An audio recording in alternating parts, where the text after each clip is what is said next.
Ito yung Honda Navi 110 na i-review natin. Ang tinakbo pa lang nito is 76 to 2 months na. Wala pa ring papers, ang tagal. Tsaka pansin ko parang naubusan yata ng baterya kasi hindi nagagamit. Pero ang maganda dito, meron naman kasi siyang kickstart. Mukha siyang maliit, pero pag sinakyan natin, para rin siyang mga regular na underbone na medyo mas mataba ng konti.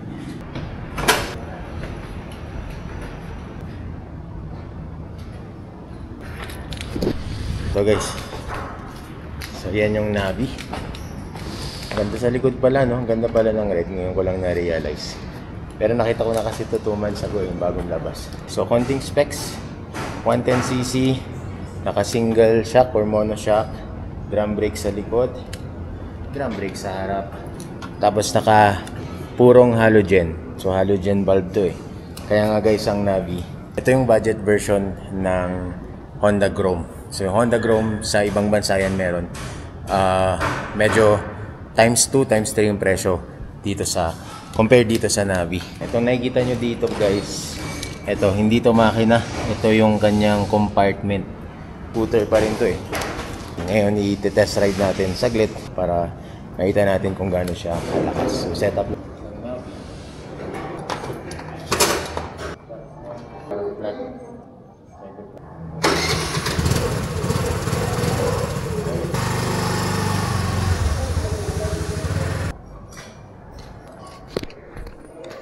Walang hangin yung gulong niya, pero okay lang. Testingin na natin. Ikot lang naman natin dyan sa taas eh. Oh, tarik na ito. Oh, yun. Sarap gamitin, no?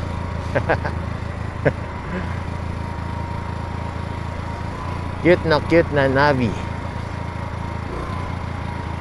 Saka yung tunog niya, ang ganda, no? Bruskong. Nagandaan ako sa tunog niya. Bruskong ang tunog. Ayan ito. Okay, punta tayo sa may Gidos. Ito yata yun. Ito na yata. Pasok tayo dito. Papuntang Gidos to eh. Isang sikat na restaurant dito sa may bandang Dongilong. Sumisikat at sikat. Sa kanyang suspension, okay naman. Ang ganda.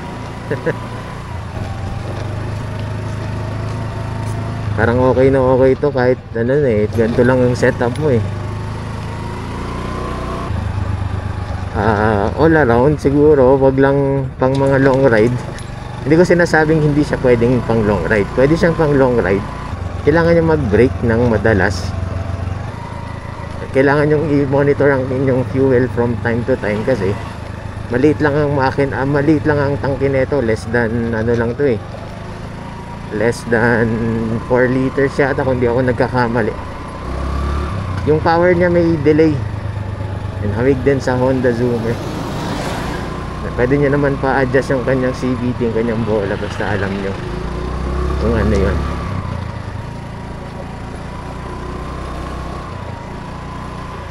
Cute, ang liit. Small but not terrible.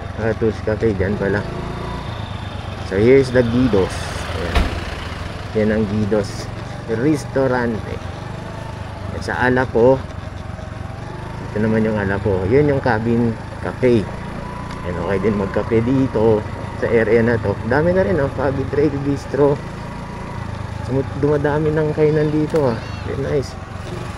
So nakikita nyo tong area na to, medyo semi off-road siya. Testingin natin kung okay ano.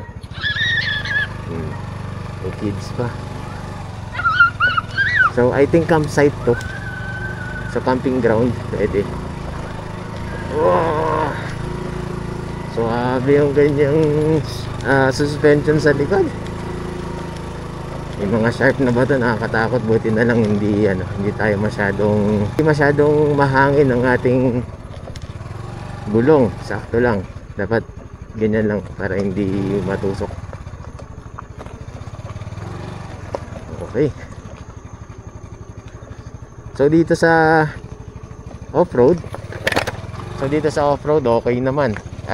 Dito sa off-road, Maganda yung kanyang kanyang experience. Saka yung style ng motor na to, ng Navi, parang parang built din siya para dito sa mga to. Yan. But don't expect too much kasi yun nga, dahil kulang siya sa power. Pero sa kanyang suspension, kanyang handling pagdating dito sa mga gantong klaseng daan, okay siya. Parang naka-mini na na enduro. So lagpas lang tayo dito saglit. Balik na tayo doon kasi maputik na dito eh. Pero sakto naman yung attire natin.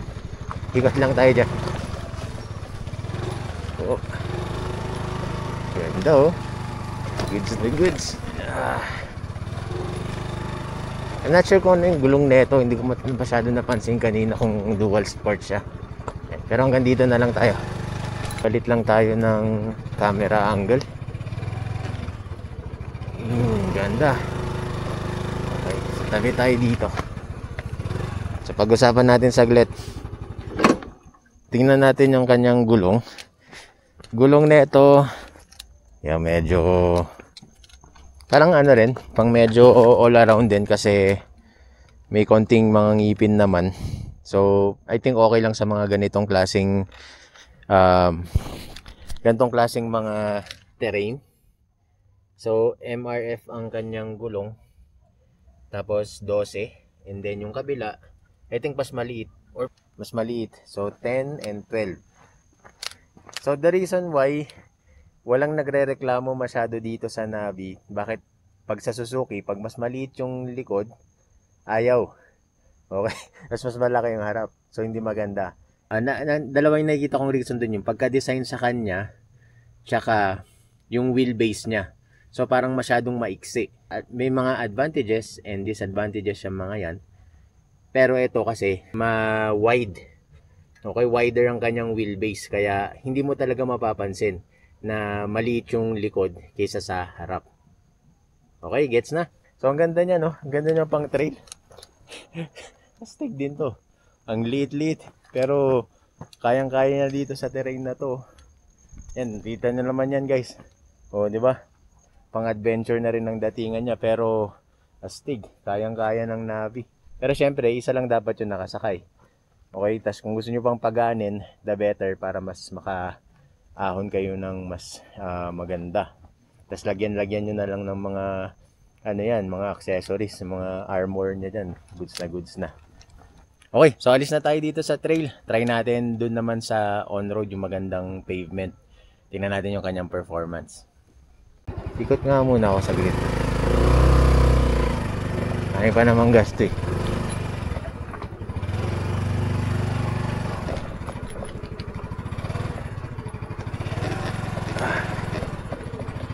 May mga nagbabike dito.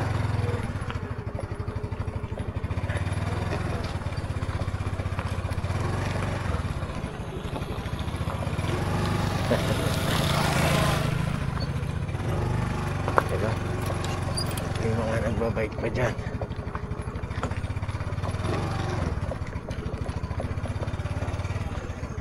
Tingnan natin siya dito. Tapos pabalik na.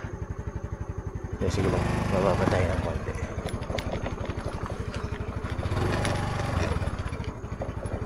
Ayun. Huwag masyadong tukod.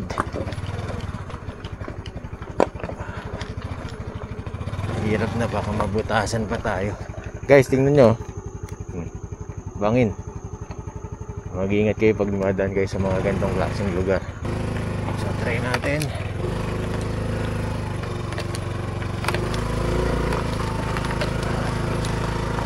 Okay din naman siya.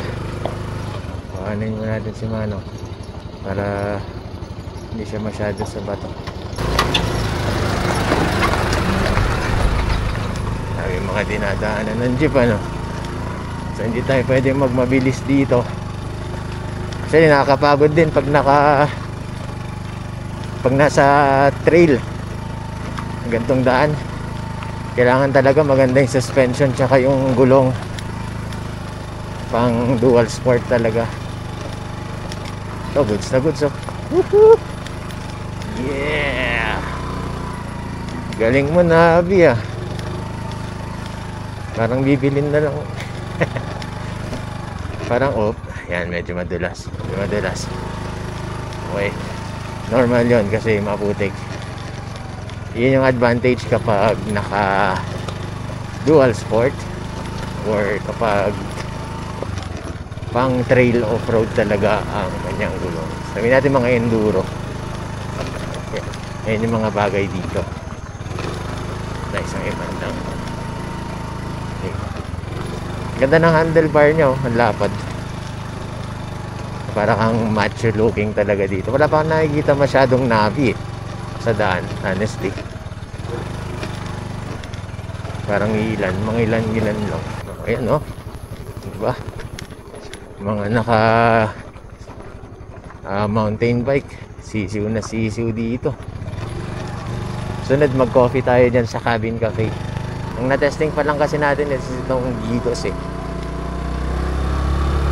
Wow, tama raw.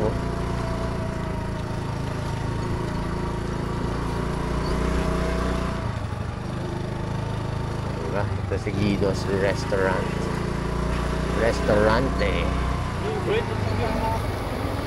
Okay, so dito Touche Cafe. And then maganda yung mga reviews dyan sa Touche Cafe. So dito to somewhere in Long. Try kong ilagay yung link para makapasyal naman kayo dito kung gusto nyo pumasyal. Siyempre pag dito sa mga road okay naman siya. Hindi pa natin mapupuli testing yung kanyang potential kasi hindi pa naman siya naka-break-in. Tingnan nyo, 78 pa lang tinakbo. 2 kilometers pa lang yung nagagawa natin. Very stable. Obviously kasi makapal yung gulong, malapad yung body, saka wide yung kanyang handlebar. Okay, very nice. Kaya natin busina. Lakas ang busina ha. Makagulat, mas malakas pang busina na ito kaysa sa Fortress ha.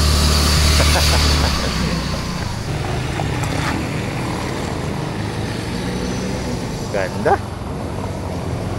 Woo! Ang gusto ko magpapyo ah. Ganda ng tunog. Sa nagugustuhan ko dito sa Navi yung tunog niya. Sobrang brusco yung tunog and macho. Braking, malakas ang kanyang braking basta alaga lang. Maintain lang kahit drum brake yan. Okay, hanggang dyan lang tayo, hanggang dyan sa may turning point. Lights. Sakit tayo. Ang comfy. Hirap nyo umakyat. So hirap tayong umakyat dito. Tingnan mo yung ano na yan. Ano ba yan? Sniper ba yan? Sisiw. Ito. Wala, chill ka lang dito. Hanggang 30 ka lang makyatan. Sa bigat kong to 90 kilos, 90 plus kilos, 10-30 lang. Pero may ilalakas pa to. Palitan lang yung papalitan lang yung kanyang bola. Handling wise, good so. Wala akong masabi sa handling nito, maganda. Saka very compact, sarap gamitin. Relax ka din, hindi nakakapagod.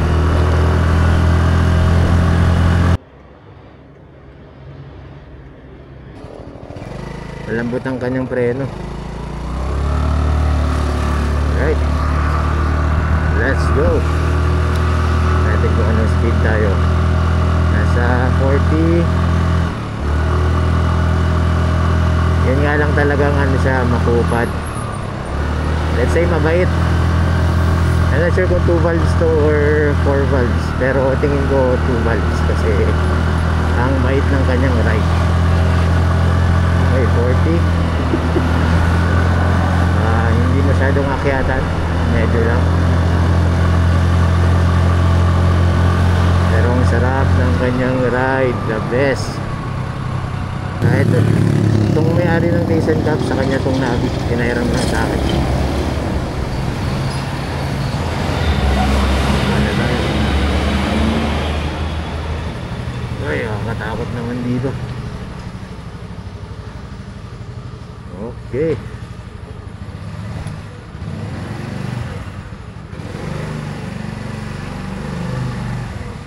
Lagay mo natin sa medyo maliwanag. Pa tayo mag-shoot? Dito na lang. Maneuverability goods. Yan o. Kahit medyo ibaba siya ng konti, goods naman siya. Tapos yung ilaw niya, ilaw neto subjective. Yan o. Malakas. Then hindi malakas. Yan. Ewan ko nakita nyo. Yan o. Okay na rin. Okay na rin yan. So agile siya na medyo mahirap na iliko. Pero yung turning radius niya kasi dahil maliit, maganda. Okay, so nandito na tayo. Ulit tayo. Alright. Parada na natin siya. So balik na natin siya doon sa kanyang paradahan. Magaan din naman siya eh. So again, guys, don't expect too much, no? Very basic ang mga specifications nito and features niya. Pero maganda naman siya manakbo kahit papaano. Maganda yung tunog ng kanyang engine. Swabe ang kanyang takbo, hindi ganun kalakas. Perfect pang chill ride. So yan, I think okay na. Etong susi na to, it's good for all. So hindi yung tig-isang susi pa yan. Yan o. Tapos mabubuksan din yung kanyang likod. Ay, eto. I think 4 eh. Meron pang susiyan to para dito sa kanyang saddle eh. Kasi dyan yung baterya, tsaka dyan yung lalagyan ng tools and papers. Tapos ito naman, compartment. O, di ba? Ito na yan. Goods na yan. Ito, goods na rin to. Kahit ganyan lang, kahit carburetor lang yan. Timpla-timpla na lang kasi dyan naman tayo nagsimula eh. So, yun lang.